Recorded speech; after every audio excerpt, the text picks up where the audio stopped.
አዘርባይጃን የሻዕቢያን ሸምቀቆ ማጥበቂያ በያዝነው ዓመት 2017 ዓ.ም ጥቅምት 28 የካስፒያን የባህር አገልግሎት የሚያሰራቸው 3 የአዘርባይጃን መርከቦች የሱዌዝ ካናልን አልፈው የአዘርባይጃንን ሰንደቅ እያውለበለቡ ወደ አቡዳቢ የተባበሩት አረብ ኤሚሬትስ ሊሄዱ ሲሉ ቀይ ባህር ላይ በኤርትራ ቁጥጥር ስር ውለዋል። መርከቦቹ ባጋጠማቸው የአየር መበላሸት ምክንያት ነበር ወደ ኤርትራ የባህር ወሰን የገቡት ተብሎ ነው የተነገረው። ከአዘርባይጃን በኩል የወጣው ኦፊሻላዊ ሰነድ እንደሚያመለክተው መርከቦቹ የሚያልፉበት መንገድ አደገኛ የባህር ዘራፊዎች ያሉበት በመሆኑና መስመሩ ለደህንነታቸው አደጋ እንደሆነ ስለተነገራቸው ደህንነታቸው የሚጠበቅበትን መስመር መምረጥ ግድ ሆኖባቸው ነው።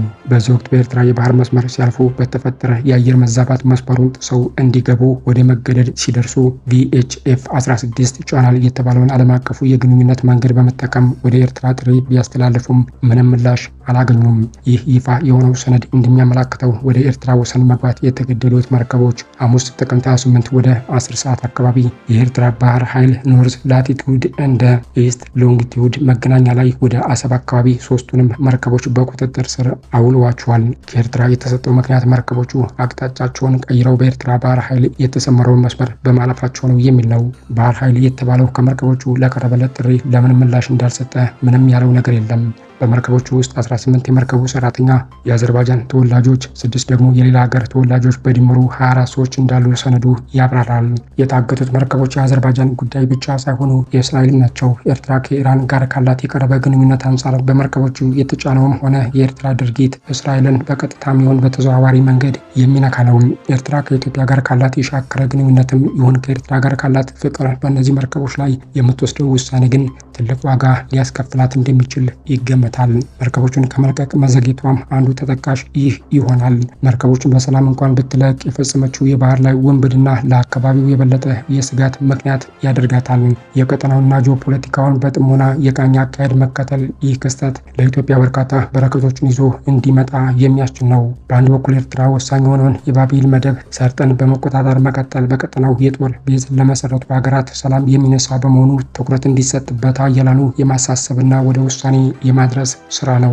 ሌላው ኤርትራ ከኢራን ጋር ያላት ግንኙነት ከባህር መንገዱ አልፎ ኢራን ጠላት የምትላቸውን ሀገራት በእጅ አዙር የምታጠቃበት መንገድ ከፋች መሆኑን በማሳወቅ ሌላና ወሳኙ ደግሞ ሰርጡን እንደ ኤርትራ አይነት ግጭት ቀለቡ የሆነ ሀገር እንዲቆጣጠረው ከመፍቀድ ኢትዮጵያ የባህር ኃይል ኑሯት የሰርጡ ሚዛን አስተካካይ እንድትሆን ድጋፍ ለማሰባሰቢያ መጠቀም ነው። ከሁሉ የሚልቀውና ዘላቂ የሆነው ግን ከበረሃው ውንብድና ያለ ህዝብ ይሁንታ ከ30 ዓመት በላይ በስልጣን የቆየውን የኢሳያስ አገዛዝ እረፍት እንዲወስድ በሀገር ውስጥ ኢሳያስ ሲወገድ የሚከተለውን ክፍተት ሊተካ የሚችል ኃይል ከማዘጋጀት ጀምሮ በሁሉም መስክ የማሳመን ዘመቻ ለማድረግ በር ከፋች በመሆኑ ነው።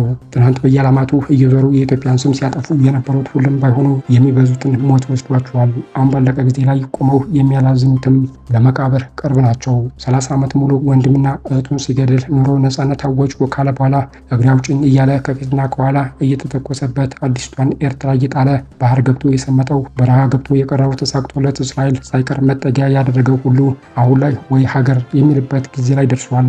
ግን አፍሪካ ለህዝቦቿ መልካም ሀገር አይደለችም። ኤርትራም አፍሪካዊቱ ሰሜን ኮሪያ ተብላ የምትጠራው ያለ ምክንያት አይደለም። አሁን ከአዘርባይጃን ጋር ሰጣ ገባ የገባው ሻዕቢያ ያላቻ ትግል እንደገጠመ ሊረዳ በቻለ ነበር። ግን ይህ አይሆንም።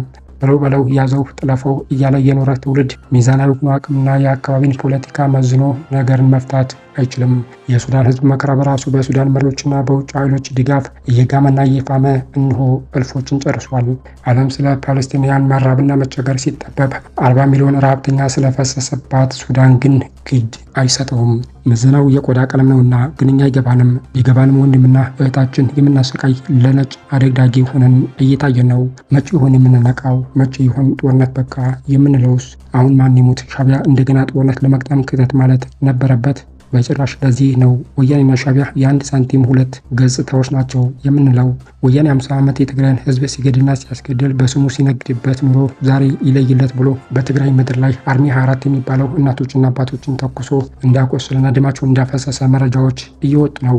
የወያኔ አመራር ተሰብስበው ዘብጥያ ማውረድ ያለባቸውና አሜሪካም ሆነ አውሮፓ ሆነው የሚያጋፍሩ ማናቸውም የተቃዋሚ ኃይሎችን ሁሉ በኢንተርፖል እየያዙ ለፍርድ ማቅረብ ነው። ግጭትና ጦርነት ለህዝባችን በምንም መንገድ አይጠቅምም። ወደ ሻዕቢያ ስንመለስ በጎኑ ካሉት ጎረቤት ሀገሮች ጋር ያልተጋጩ የለም።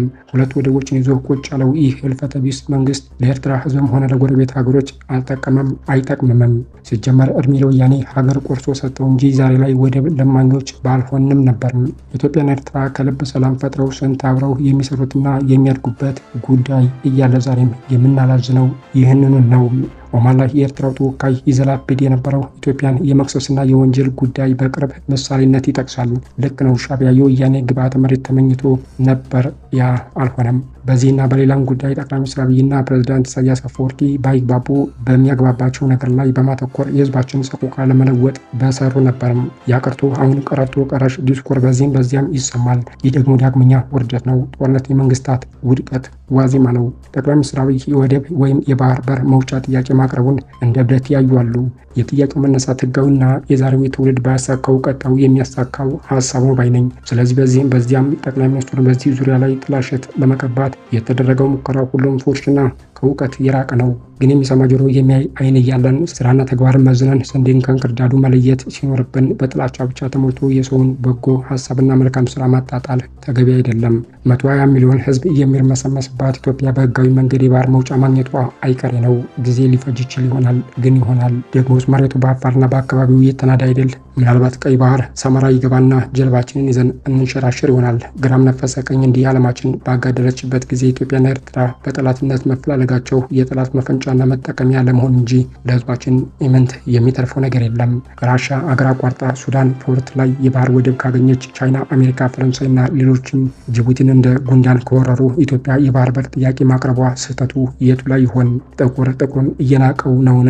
እናስብ። ነገ ተነገ ወዲያ ሊመጣ ያለውን ገመና አሁን ላይ ታይቶት የሚያስጠነቅቀን ምድራዊ ኃይል የለም። ትራምፕ ተመርቶ እንዲህ ዓለምን ያበራያል ብሎ የገመቱ ጥቂቶች ብቻ ነበሩ።